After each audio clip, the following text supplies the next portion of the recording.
Hello, everybody. This is the Overkill Podcast, episode 106, baby. We are back. I guess we can just get right into it. I am your host, Iron Meta Frankie, and I'm here with my boy, Kirby DK10, baby. Yes, we've been playing a lot of Nintendo stuff recently. Yeah. We got a lot to say. Yeah, a lot. I guess we can just hop right into it. I know I personally have been playing a lot of just 3D platformers in general. And mainly Mario 64, a little bit, been replaying it just on the Switch Online, and also I got the Mario Galaxy bundle and played the first one. I'm playing through the second one right now. Beat the first one. Probably not going to 100% it. It's just not.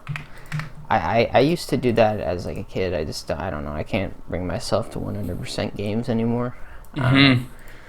But I just kind of wanted to say that and I also about a month ago too, I did beat Odyssey again, and so I just wanted to say that I think out of the two games, Galaxy versus Odyssey, I think I actually prefer Galaxy, and it's for one simple thing. The levels were obviously created specifically for each star, so every time you enter a galaxy, the world is made for specifically that star.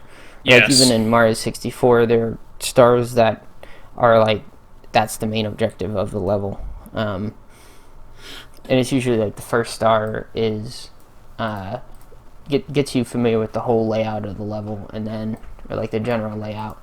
Then the other stars in 64 are more kind of getting into the nooks and crannies of the level. And I think my biggest problem with Odyssey is it has very short objectives, and each moon is just a little payoff, whereas with a game like Galaxy or 64, every time you complete, you have a longer, more progressive level, and it feels rewarding every time you get a star. Whereas in Odyssey, it's okay, cool, I got a moon, Right. Special. And to be honest, in a game, in a game like Odyssey, at some point too, just the moon capturing animation at some point becomes annoying, because it's literally every 20 feet there's another moon. I guess my question would be, so I guess what you're saying is you prefer that more planned out, designed level design, where it's smaller levels, less open worldy, more planned out. I have to agree. Going back and even playing something like Bonanza, which I would consider basically Odyssey, they're basically the same game. It's very odd to have so much freedom, and I think Bonanza does it a little better, but not much. It's odd to have so much freedom and yet have just objectives sitting out in the middle of nowhere, where it's not even difficult or any sort of challenge. You just have to have functioning brain cells to get to it. Which there are some stars in Galaxy that I feel are like that, but I feel like they're exceedingly rare.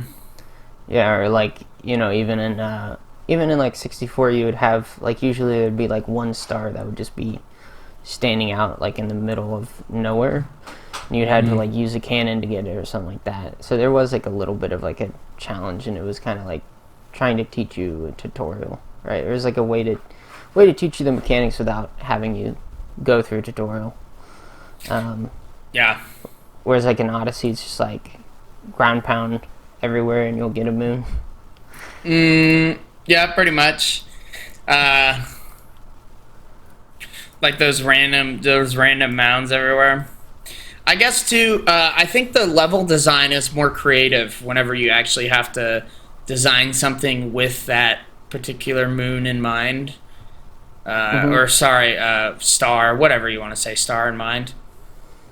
I feel like you end up with a lot more interesting levels, and in a way, I think it's a shame. Maybe you agree. In Odyssey, there are a lot of levels where there is like only one like creature or takeover introduced, and usually it's only that creature for that whole level. Like Bowser's Castle is basically entirely the bird, or like the first forest level is like the weird cactus thing where you can grow the legs up.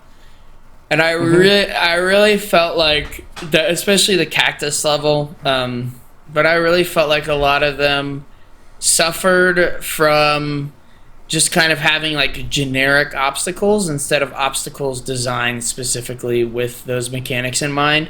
And it never got more difficult than the like initial introduction. Like the introduction to the cactus, I think, is you have to like raise yourself up to go up like big, stair steps essentially, where you have to stretch your legs, and then it never gets more interesting than that. It's always just raise yourself up to, get on top of this rafter, or raise yourself up to, basically climb up more stairs. It never gets different. Where in a game like Galaxy, you kind of get introduced to like some of the different planet mechanics, like the bullet bills being affected by the planet's gravity, and so you have to kind of guide them around this weird 3D space, and that mechanic gets more and more expanded upon as like you play through the game and as you play through the levels. Yeah, and like one thing too is like I can't even tell you probably one moon from Odyssey. They're just so forgettable. Maybe besides like the first chain chomp one in the like Fossil Kingdom, but like in 64 you have tons that I could name off of just in the first level. So I think that's one thing too, is they're just less memorable because there's 900. Right. So. Right. Yeah. I guess we can move on. I was just moving around some of our talking stuff here. Old games. So I know we've discussed on previous episodes that we have been getting EverDrives. We have the Game Boy Advance ones. We've ordered one of the N64 ones, and I'm going to order the next one next week. So yeah, I guess we've been getting into playing older games. Yeah. Do you want to take it away? I know this was kind of your original topic. Yeah. I just wanted to say that older games have so much charm. I've been playing DK64 on emulator, totally legally. As you do. And honestly, it's such a better game than like any of these other games that I've been playing. Like I don't even want to play like any multiplayer games or any like new games that are out right now, just because I really do actually want to beat the game like fully. And even like whenever I'm at work, I'm just thinking about banana. No, but it's so, they're so much better than the new games. I don't know.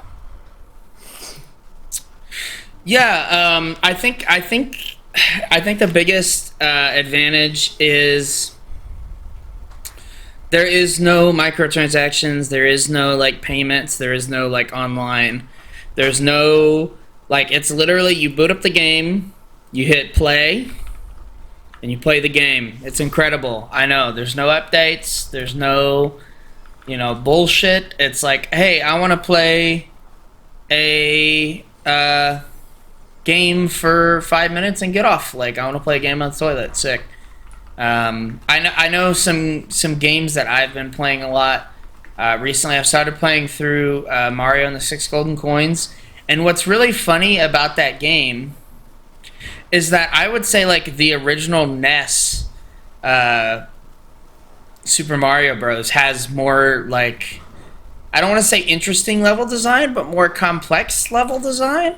Because I've been playing through this six Golden Coins game, and it honestly is like something that like people would build with a Mario level builder, which is not meant as an insult, as much as it's like it'll be like a straight line of like a bunch of blocks, and then it'll be like just three random pipes, and then just more of these lines, and then like some moving platforms. That it's just, I don't know, it's very bare bones and very simple. Like there's not a lot of background artwork, and I am playing the mod that adds all the color to the game. So I don't know, it's really funny. It's really funny. I guess another game that I've been playing is Leaf Green, Pokemon Leaf Green. And to me, it's actually really interesting because Pokemon games nowadays are so large and so expansive that like they've almost regressed into being more simple. And like they have 800 Pokemon, but like the world doesn't have any grass. The world doesn't have any like charm to it. It looks like something that's been, ripped out of like World of Warcraft or whatever. I don't know. And then you go back and you play one of these older games like Leaf Green, and you can see like the beautiful like pixel art.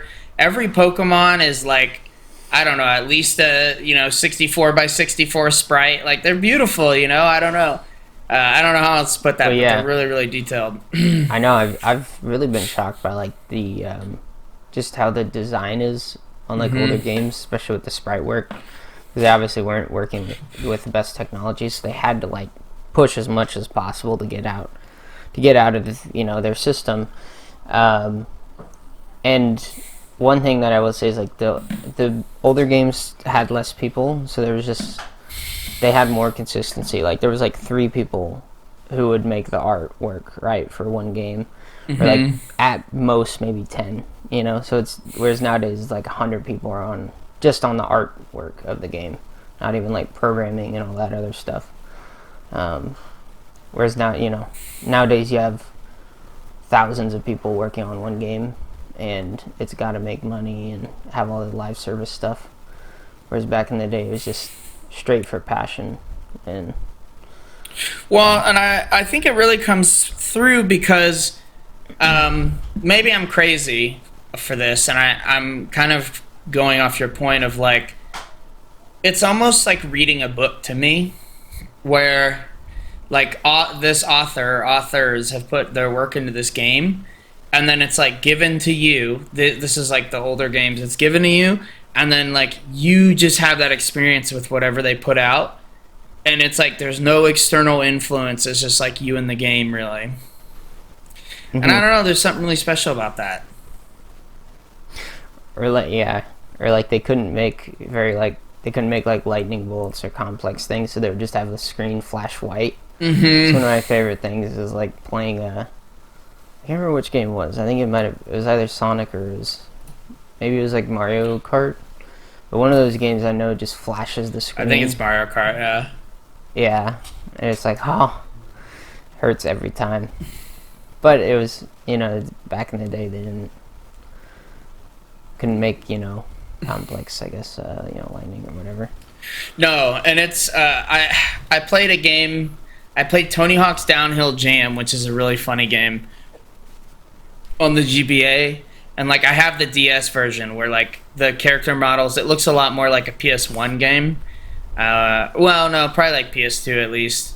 But on the Game Boy, it looks like a real like PS1. Like the characters are made up of maybe like 16 polygons, and it's really interesting how they like they make like a mock 3D like scene where it's obviously in 2D, but like they try to give everything a 3D effect in a strange way of like, if you're next to a rail, it like has to angle it differently depending on the like direction you're looking at it from. I don't know. It's very clever how they've done it, and they did that with like Mario Golf, where like when you go into the 3D, quote unquote 3D mode to hit the ball, it's really just like a 2D. Obviously, everything is a 2D image, but it's really just like, there really isn't any depth, and they kind of have to play around with the art style, and just, I don't know, it's interesting. It's interesting when they try to make like 3D environments on like such simple hardware. Yeah, or like I think the classic is the Mode 7 on the NES. Games like Mario Kart and F-Zero used it, and it basically was like it would draw like a flat plane, so it was just like one polygon, and then you would have like sprite works that would go over that. And it would, it looked like you were driving on a track, but really it was just like basically a flat plane, and then like a bunch of pixel art to make it look 3D. Which I don't know, it's really cool how they had to work around the hardware. Yeah. Yeah. But, you want to talk about, is this Mickey's kart racing? Oh yeah. So this came about because we're getting the N64,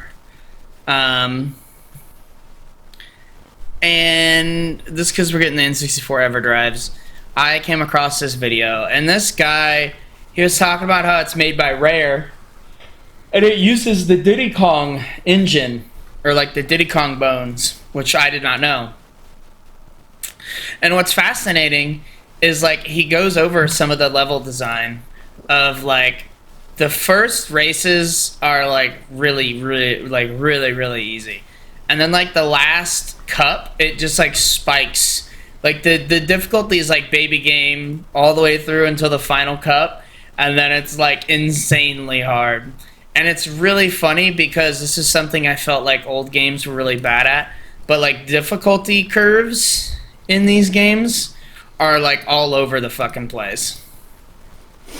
Oh yeah, for sure. I mean, yeah, it's just because of limited hardware. Or did they actually like intend to do that? I think they intended for it to be more difficult because it's the final cup, but I also do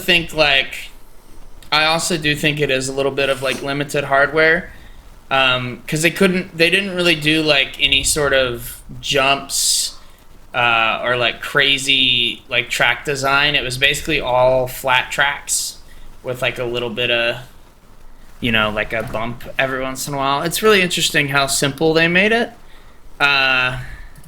But also too, I think maybe I'm smoking something on this, but I've always felt like old games control worse. But I think if you went back in time, whenever you played these games more often, I think it would have actually felt just fine. Oh yeah, no, for sure, because you didn't have anything else to like compare it to. So like nowadays, if you go back, especially if you play like, I play a lot of Mario Kart 8, but playing the like GBA one, it's almost impossible for me to win a race because the like controls are hard. You can't really drift, or like you spin out if you drift, and it's just, I don't know. It's not as, there's like basically no buffer, so it's not as easy as like the newer games are. Yeah. I'm sure if you had like nothing to compare it to, like it would be amazing, Yeah, and like so here's something funny because he says this whole video he's kind of complaining about like how hard this game is. But as a child, I really don't remember this game being hard. Like there's a level in this game, and I don't remember. It might be Oregon or something. I think it is. Or no, it's like Louisiana or something. It's some swampy land they picked in the U.S. And it has this part where you're driving on like a bridge, which is like has two super 90-degree sharp turns, and it's like a fourth the width of like the normal track. And like I remember as a kid, like I had no issue with that section, and I'm sure I died a lot until I got used to it. But like I remember this game being way more easy than it looks, and I remember actually downloading a legal emulator, because I do own the game, many years ago. Exactly. I used it. I got it off the cart, and it wasn't the best feeling game, but it was like so fucking boring. Like it was easy for like most of the game, because I don't remember like this game just having like wide open roads, but it does. And like I just, that's another thing too with old games, is like I feel like in your head you populate them with a lot more like objects and characters and stuff, but in reality if you go back and look at them, they were like empty. Yeah. I don't know. I kind of like that simplicity, though. It allowed you to, like, use your imagination a lot more. Whereas, like, nowadays the games are just so graphically impressive. It's like there's nothing to, like, you know, imagine or think about at all. So I don't know. I mean, I think it's kind of interesting how every game looks really nice nowadays, but it's also a thing where it's like none of the games have like a quirky art style, you know? Yes. Yeah, like, exactly. all the games look so similar to each other. It's like sometimes I don't even know if the character's from, you know, what character the game or what game the character's from, just because they're all similar in terms of like if they do even have a different art style. It's always like that Overwatch or Valorant art style they go with. So that it's like claymation almost. Yeah, so it's like even if the game is stylized, it's almost always like stylized in that way. Yeah. Every game looks the same now. Anyways, Yeah. I wanted to gush about some old games. New game, Icarus. Yes, me and Meta have been playing it. Yeah, we've been playing it with some of the boys. Yeah, we have a friend who really loves it. And I think this is my first actual survival game. If I remember, I don't think I've played really any of them. I've played Stranded Deep was the one that I was thinking of. And Power World, if you count that. I count that, I think. Okay. I guess. Kinda. Yeah. Yeah, but I consider Power World more like a Pokemon thing, but like whatever you call that creature catching game. But this is like I guess the first like quote unquote true survival game I've actually played, and I haven't played like Ark or any of the other ones. And I think I enjoy doing like the missions and stuff. I think it's like an interesting way to break up just like straight up survival game mode. I think it's really nice that you can like level up your character. I really like that aspect of it. My main problem is just, to me, there's no I can't really get my creative juices out like in a game like Minecraft. I really like how you can just like build and be really creative. I feel like in Icarus it's just like too everything's so restrictive. It requires so much materials. Like yeah, like it's in just, like, Minecraft, build it's box, easy. Survive like you're actually trying to survive, you know. Whereas like in Minecraft, it's more of, yes, technically it's survival, but it's Minecraft's barely a survival game at this point.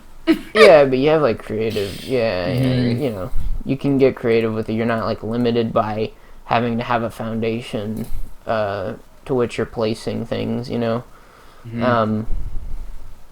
So I don't know. I don't like that aspect of it. Also, I think it is very, and maybe this is just how other survival games are, but it is kind of very slow to get like started.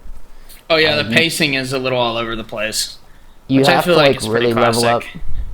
Yeah. Yeah, you have to like really level up before you even really start playing like an actual world. I think doing like a couple of missions or having like a friend who's a little higher level and can guide you through the missions really helps too. Because some of them are insane, but a lot of the missions are basically like tutorials. So it's really nice how they kind of seamlessly do that, where you don't have to like look up a guide or whatever. Yeah, I don't know. What are your thoughts on it, bro? Been yapping. Yeah, no, I guess to piggyback off some of the stuff, the game's pacing is very much like all survival slop. You spawn in, and I say survival slop not in that the game is bad, but in that like every survival game is basically predictable in this way. You start off, you collect bushes, some berries, some sticks, some stones, and then like it depends on the game, but like usually some sort of like twine or some sort of string material.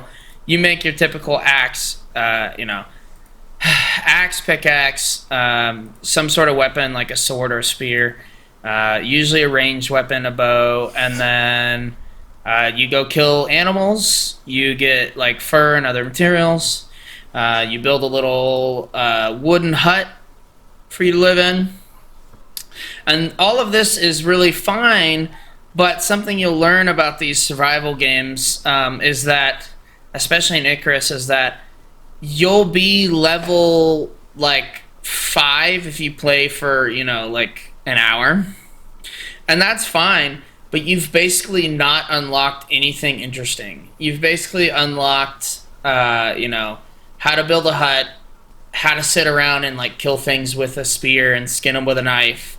And then you'll be stuck until you're like level 20 or 30 to where you can actually start building like out of stone. You can actually start making like ores and stuff.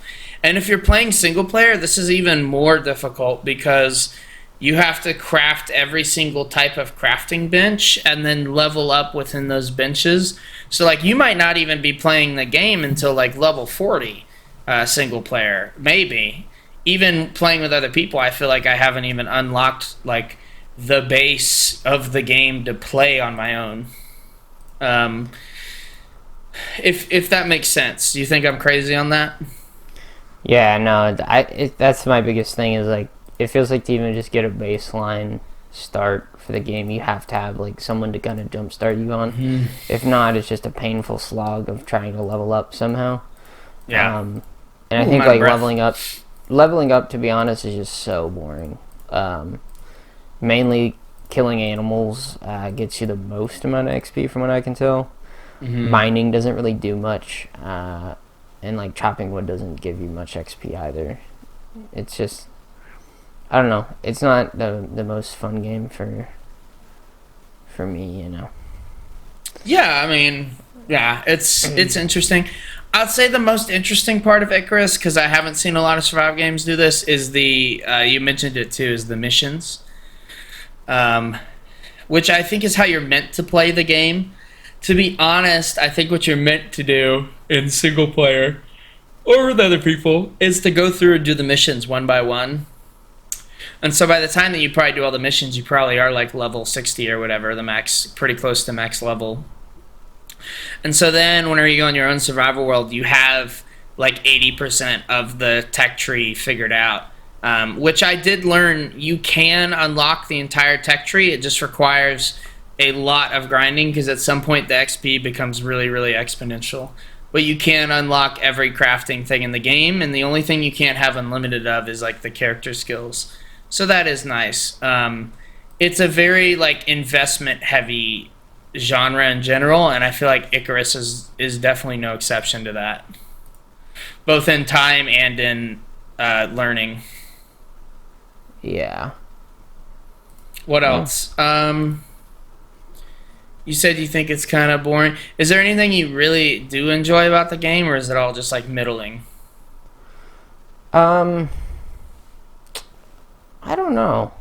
To be honest, I kind of zone out whenever I play because it's just not. I know it's not my kind of game. I think I do like the fact that whenever you die, your character XP is saved. So like you could just die over and over again, and have your character. Your character doesn't get like reset, which is nice. And they I guess I really do like how, like, the status effects, how they are. I don't know how, like, other games handle them. But, like, if you get bit by a bear, you'll get deep wound, and then you need to, like, make a suture kit and put it on you. And there's, like, different like, healing kits that you have to craft for different effects to get them off of you. So, I think that's kind of interesting. I like that. I don't know if any other game does that, but yeah, a few survival games do. I think like The Forest and stuff does, but it's not a very popular mechanic, I'd say. So yeah, man, my chest is tight from that hookah from yesterday. I'm gonna have to do a breathing treatment. Also, I've been yapping. Yeah. I've been at the edge of out of breath because we've been going on these long rants. Can people hide their like playtime from you? On Steam? I think so. Okay. I was Why? curious. Oh. I was curious about a friend. Yeah. Yes, you can hide it. Anyway, tangent. Squirrel moment. I guess do we want to talk about the greatest game to come out? I think we have to. I think we have to. We talked about this a little bit, and I honestly, I did say, I was like, I think it'll be like a fine game. To me, it looks like whatever, I'm like, it's not a game I'm going to play, but, if it comes out and people enjoy it and it's good, then that's great for them. But it's come out and there is actually been a pretty low player count. I don't know exactly if it's on Steam or not, but the game we're talking about is High Guard. This was a game that was revealed at the Game Awards, and most people were criticizing it because it's obviously very heavily, DEI.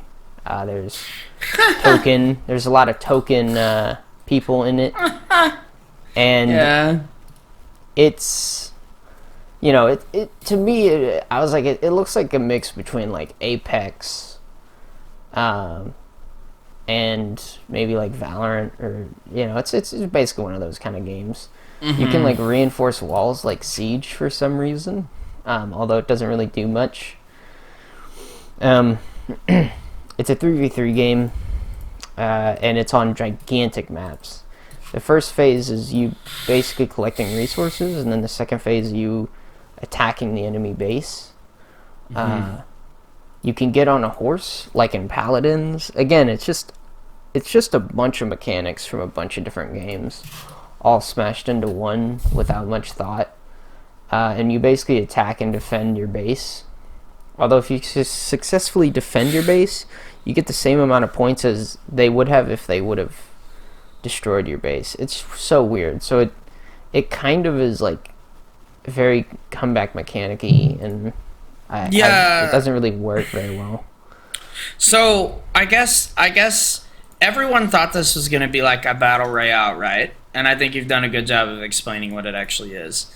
And what it's come out to be is like a mix of like a battle royale with like capture the flag, with like Siege, with Counter-Strike, I guess, with when you can like break crystals, like it's Apex. Fortnite. Or like Fortnite almost. It's weird. It's fucking all over the place. Yeah. To be honest, I've watched a lot of videos on the game, and the only one that ever made it make sense was Lord Frogmire. No one can seem to like explain how the fuck this game works. Yeah. Like in any way that makes like easy sense, coherent sense. Yeah. I don't know why they did 3v3 though, because like I'm watching these maps and the maps are just gigantic. They're like battlefield sized, and it's 3v3, dude. Like, really? That's a decision, I guess, but yeah, I don't know. I mean, I think we all kind of knew or figured it out that this game wasn't going to be very good. Surprisingly, I guess the Steam charts aren't too horrible. The all-time peak was 15,000, which is pretty rough, and right now it's at about 10,000 within about an hour ago for Steam charts. So I think it's also on Epic. So there is but I guarantee you the Epic player numbers are probably not much better. So they're probably worse. Yeah. Just because of the lower like tolerance install base for it. Yeah. Yeah, I don't know. It's one of the most clusterfuck games of all time. I guess my question to you is, here's what I believe. There's either two things this is. It's either money laundering. Someone wanted to transfer some money to all these people, and they made this shit game, which I don't think is likely. The second option, I think, is they were trying to make something unique and they got lost in the sauce. And that's why it's so many different ideas, and it ended up being like just a lack of direction. They tried to go in every direction and they ended up nowhere. Yeah, they tried to make it 3v3 like Apex, but then decided, oh, we want to make it an arena game, and then they probably just were like, all right, let's add this mechanic and this one. Since it's 3v3, we got to have horses. We got to make sure people can move around fast. It's like I can understand where they were like coming from with all the decisions. It's just, again, I think it would have been better if you shrunk down the maps, made it smaller, and just done like regular game modes. You know. To be honest, I think they should have just committed to one direction like that. Yeah, it's like you make it 3v3 and you make the map smaller. Or you do like 30v30 and you have like 10 people spawn in each base, have like 3 bases, have like 10 people spawn in each one, have like the other 30 people spawn on the other side of the map. And then you give them like incentives to actually go out and fight and everything. But like I feel like they just didn't commit, and they kind of were like, well, we want it to be this huge game, but then it's only a 3v3, and it looks like one of the most boring games of all time. If you've ever like watched unedited footage of it, it looks like it's like riding a mount simulator for like 80% of the time. Yeah, or like collecting resources doesn't look very fun. Well, no, it never is. Like that's the worst part of Apex. Or any, like, battle royale in general. Yeah. Well, and it's like the thing, too, is it's like a time thing. So, like, they can't even attack you while you're gathering resources. That's the fun thing about a game like Fortnite is, like, you're frantically destroying trees and destroying, like, rocks and stuff, trying to get mats for, you know, the later game. But it's, like, also there are people out there hunting you while you're doing that, you know? Whereas, like, this one is just, like, you can just resource gather. You basically just resource gather without any, you know, fear of dying or anything like that. So it's not a fun thing to do, you know.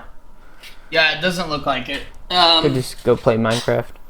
Yeah, I don't know. It really seems like they were trying to cook and they just got lost. So yeah.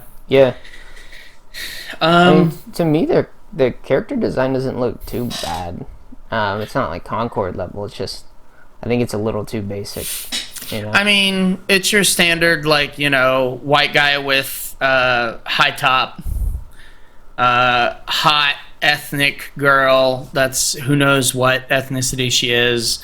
Hot white chick, like Nordic chick. You know, random beast looking guy, and then like random monster girl.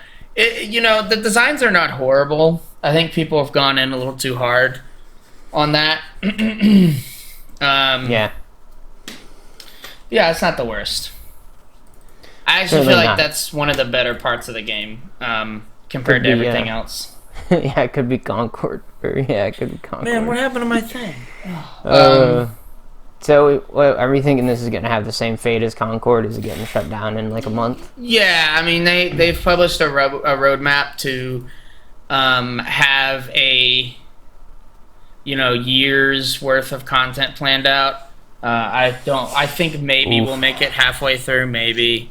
Also, interestingly, on their Steam page, they took the fact that they were former Apex and Titanfall devs out of the description. So I think someone got a cease and assist or something. Or they were tired of getting compared to it. I mean, that's also possible, yeah. So probably, yeah. I mean, you can tell it looks so similar. It not like super similar, but it you know.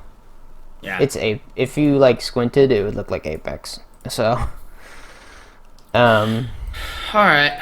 Well, I'm surprised. I think I'm ready to move on to the last topic so I can do a breathing treatment and not have an asthma attack. Yeah. Animal Crossing. This is one that I put on there, so we don't have to stay on this for too long. I know we've talked about it before, but I've restarted my world, and I was playing through the game normally without going to like hacked islands or treasure islands. Treasure islands, for those of you that don't know, It's basically like an island you go to on Twitch. You can subscribe to the channel, or you can you can subscribe, and they'll let you like go on these islands where they've basically dropped in and hacked in a bunch of items, and that's fine. But I actually think the better way is to go into just like actual hacked maps. There's a Discord servers you can go into, and they'll have like a drop bot where you can track, like type in codes with colors, and like the bot will drop whatever item you want. And then there's like other things there, like the royal crowns that you can sell for like 300k a piece. I basically went in. To be honest, I was getting really bored of playing the game normally, because I had already done all this once before, and this isn't New Leaf where like any of the villagers are interesting. They're all boring as hell. So I basically just gave myself infinite gold. I did like the turnip quest where you have to make like, I think it's like 5 million or something off of selling turnips. And I did that with like some cheese strats and everything. And now I'm at the strongest part of this new Animal Crossing game. And I had the most fun decorating the new hotels. It's just decorating stuff. The fun in Animal Crossing, I've realized, is no longer in the villager interaction or imagining that you're the character. It comes from just placing shit down and decorating it. And that's it. I mean, it kind of feels like a former husk of itself. It kind of feels like really shallow. But I mean, that's what the people like. So just something I noticed since I've been playing.